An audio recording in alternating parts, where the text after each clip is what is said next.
¿Cómo estás, muy querido oyente de Tesoro en el Cielo? Te saluda Ezequiel Zárate, seglar católico y padre de familia. Hoy, en época pospandémica, la economía es motivo de noticias.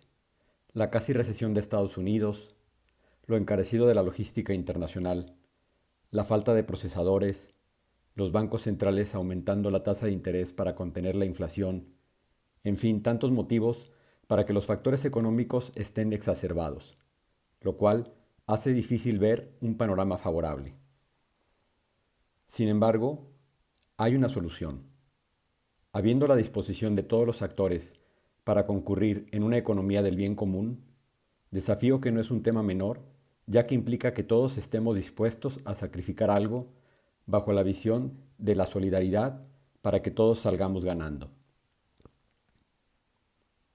En este capítulo 7 de la doctrina social de la Iglesia, veremos los factores que intervienen en este mundo de la economía a fin de que formemos nuestro criterio y seamos capaces de incorporar los conceptos de esta en el ejercicio de las responsabilidades de cada quien e influir positivamente.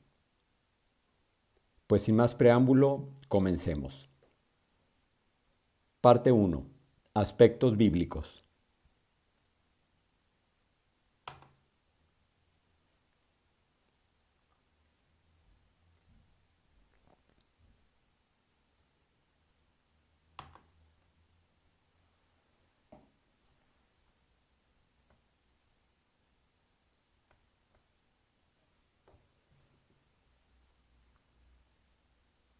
En toda la tradición profética encontramos que no se condena la riqueza que obtiene el hombre, sino el mal uso que se hace de ella, abusando del necesitado, explotando al trabajador, cobrando de más, estafando, etc., lo cual causa un mal a la humanidad. Además, evidencia las realidades del hombre y de la mujer, y nos hace conscientes de que el bien proviene de Dios y somos administradores de estos bienes, los cuales tienen un destino universal, el de ser compartidos. Quien reconoce su pobreza en cualquier situación es digno de atraer la atención de Dios, quien en su acción salvífica enviará a un nuevo David, como lo encontramos en el profeta Ezequiel, quien será defensor de los pobres y promotor de la justicia. La perspectiva de la pobreza bajo el espíritu religioso predispone a la visión meramente humana de que la riqueza proviene solo de la fuerza humana, ya que la pobreza, desde la perspectiva moral, es la apertura a la voluntad de Dios y la riqueza es la administración y el compartir los bienes, ya que la propiedad originaria de los bienes proviene y pertenece a Dios. A la luz de la revelación, Dios tiene reservada a cada mujer y hombre una vocación. La actividad económica es la respuesta agradecida a este llamado. Una buena administración de los bienes es una obra de justicia hacia sí mismo y hacia los demás. Lo que se recibe debe ser agradecido, administrado y multiplicado, como nos lo enseña la parábola de los talentos en los evangelios de Mateo y Lucas. La economía debe estar siempre al servicio de las personas, en la que haya medios de santificación, para elevar su calidad de vida humana. Propicia el crecimiento integral de la persona humana y así el de la sociedad. La fe de la enseñanza de Jesús nos muestra que a través del quehacer diario se contribuye a la economía y al ejercicio de la caridad con un enfoque humanista y solidario.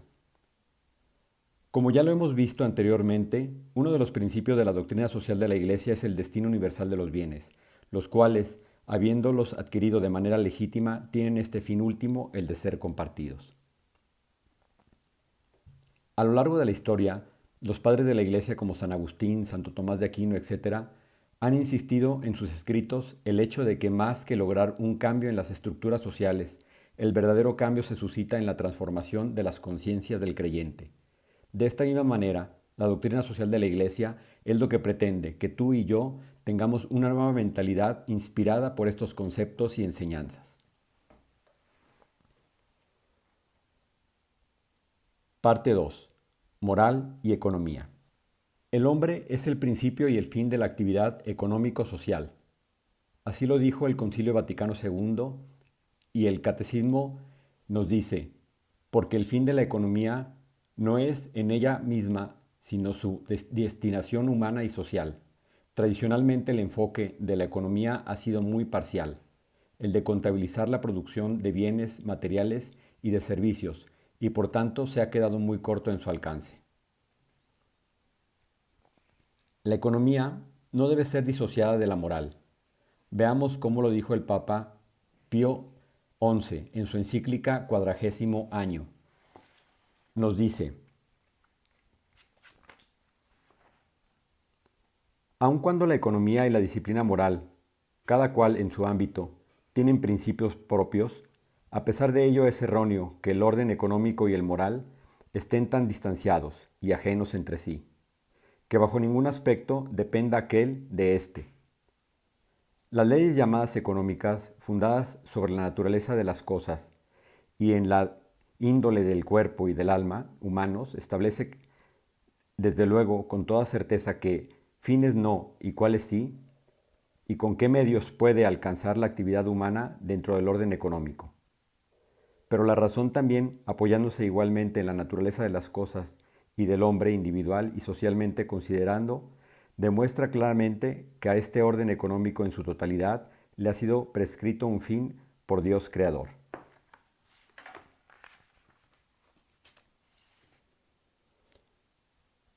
Debe existir una reciprocidad entre la moral y la economía. Así como la moral debe tener presente las razones y las exigencias de la economía, así debe haber un orden moral en las realidades de la economía. La promoción de un enfoque a la eficiencia y la optimización requiere también de una visión que se complementa con el orden solidario y humanista. Así lo podemos ver en la encíclica del Papa San Juan Pablo II, Solicitudo Rei Socialis.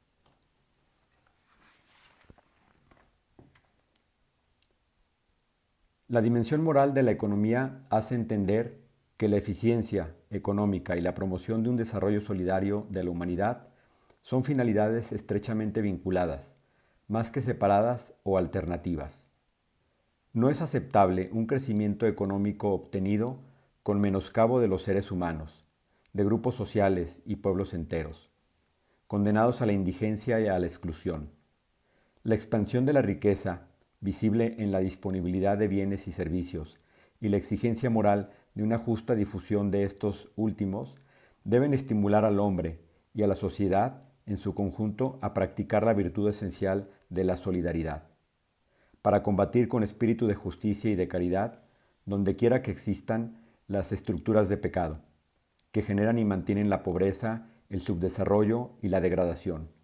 Estas estructuras están edificadas y consolidadas por muchos actos concretos de egoísmo humano. Con esta visión, además de lograr relaciones justas, se logra un desarrollo de las sociedades, teniendo en cuenta el desarrollo de la persona humana.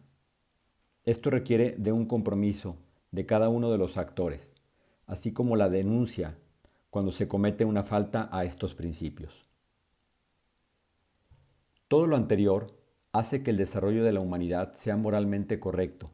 Sin embargo, el magisterio de la Iglesia nos pone una advertencia respecto a no caer en una sociedad de consumo y de, como lo ha dicho el Papa Francisco, del descarte, ya que hace a las sociedades a poner foco solo en el tener y a la inmediatez, dándole valor solo a la suma de bienes y restando valor al ser y al valor moral.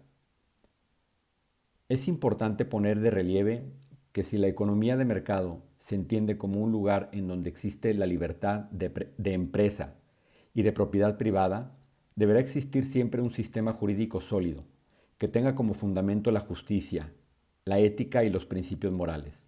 De lo contrario, es una realidad negativa. Así lo manifestó San Juan Pablo II en su encíclica Centésimos Annus. Parte 3. Iniciativa privada y empresa. En el Catecismo de la Iglesia Católica encontramos: cada uno tiene el derecho de iniciativa económica y podrá usar legítimamente de sus talentos para contribuir a una abundancia provechosa para todos y para recoger los justos frutos de sus esfuerzos. La doctrina social de la Iglesia considera un bien a la libertad de la persona en el campo económico como un valor fundamental y un derecho inalienable el cual hay que promover y tutelar. El Estado tiene la obligación moral de imponer regulaciones para lograr un buen funcionamiento de los actores económicos. Un aspecto importante es el de la creatividad y la innovación, los cuales, con elementos fundamentales de la acción humana en la actividad empresarial y en el emprendedurismo, que se manifiestan activamente en sus diversos proyectos y creación de empresas. Ya lo decía San Juan Pablo II en su encíclica Centésimos Annus. Es también una fuente de riqueza en la sociedad actual. Así se hace cada vez más evidente y determinante el papel del trabajo humano, disciplinado y creativo, y el de las capacidades de iniciativa y del espíritu emprendedor. A las empresas no solo debe considerárseles como sociedades de capitales, sino como sociedades de personas, que generan una riqueza, no solo para los inversionistas, sino para todas las partes interesadas. Es así como se construye el bien común, produciendo bienes y servicios útiles. La función de la empresa fundamental es la de captar el talento y retenerlo. Así la persona se realiza aportando sus capacidades. De esta manera, la empresa cumple no solamente con sus objetivos típicamente económicos, sino también morales y sociales. Un ejemplo de esto es la excelente labor que han hecho diferentes estados en México para atraer capitales y empresas que se establecen y que traen muchos beneficios en las ciudades donde se establecen. Los componentes de la empresa se hacen conscientes que la humanidad en la que están es un bien y le devuelven a ésta su aporte mediante diversos beneficios, tales como infraestructura, programas sociales, ecológicos, etc. De esta manera se construyen ecosistemas de cooperación mutua. Las sociedades cooperativas y las empresas familiares, micro, pequeñas y medianas, son un gran ejemplo de una dirección correcta que han dado a la economía para practicar los valores sociales, humanos y el reconocimiento del trabajo. En la empresa se debe velar por el respeto a la dignidad de las personas. Los indicadores financieros pueden ser excelentes, pero si no se respeta este valor, no se cumple con este objetivo moral fundamental. Hoy en día, gracias a Dios, vemos que muchas empresas hacen evaluaciones de la responsabilidad social como un requisito para tener algún tipo de intercambio comercial. Se evalúan aspectos como la libre afiliación a sindicatos, instalaciones dignas, el estricto cumplimiento de las leyes laborales y, por supuesto, la no explotación de menores, por ejemplo. San Juan Pablo II, en su carta encíclica Centésimos Annus, declara sobre la dignidad de las personas en relación al beneficio de la empresa. Pueden los estados financieros ser óptimos, sin embargo, la dignidad de la persona puede ser ofendida y humillada, y que constituye el patrimonio más valioso de la empresa. En la medida en la que se logra armonizar el beneficio y el respeto a la dignidad, se contribuye al bien común y se construye una ecología social. Otro aspecto importante es el tema del acceso de los países menos favorecidos al crédito. En ocasiones se presenta en condiciones de usura, lo cual es moralmente incorrecto. Además de que se les imponen condiciones de establecer políticas sociales que son inmorales, cuyo origen es en las ideologías, como la de género y del aborto. La empresa se enfrenta actualmente a nuevos y grandes desafíos. Estamos saliendo, gracias a Dios, de la emergencia de pandemia y vimos cuántos estragos y confusiones trajo. Ahora se enfrenta a una condición de recesión mundial y las empresas saldrán adelante teniendo bien cimentados sus principios y valores humanos. El papel del empresario es decisivo, sin embargo, no está solo. En la competencia también encuentra un medio donde hay solidaridad.